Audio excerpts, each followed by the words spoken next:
सकाळी मस्त पैकी झोपेल होतं, त्या दोन याड्याने मला उठून दिलं. या दोघांच्या मस्ती पाय माझी झोप मोड झाली. लहान आहे म्हणून वाचले, नाही तर डायरेक्ट उचलून आपटले असते.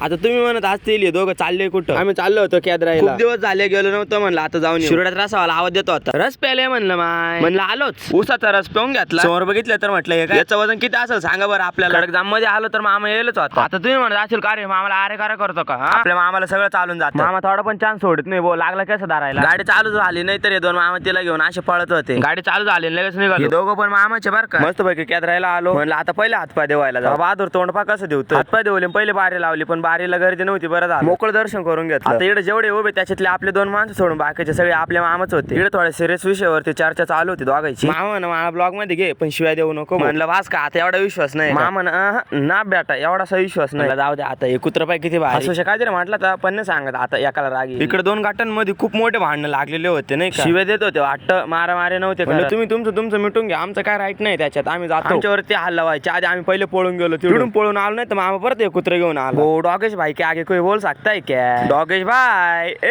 डॉगेश भाईला बाय बाय केलं, पुढे आलो. एवढ्या दिवसांमधून बैलगाडीतून असा प्रवास करताना कोणतरी दिसलं. तुम्ही केला कधी असा प्रवास? कमेंट मध्ये सांगा. मार्केट दारण्यावरती व्ह्यू बघितला कसा? थांबा परत दाखवतो. ते आपलं तेवढं आपल्याला फॉलो करून जा आणि कमेंट आणि लाईक पण करा.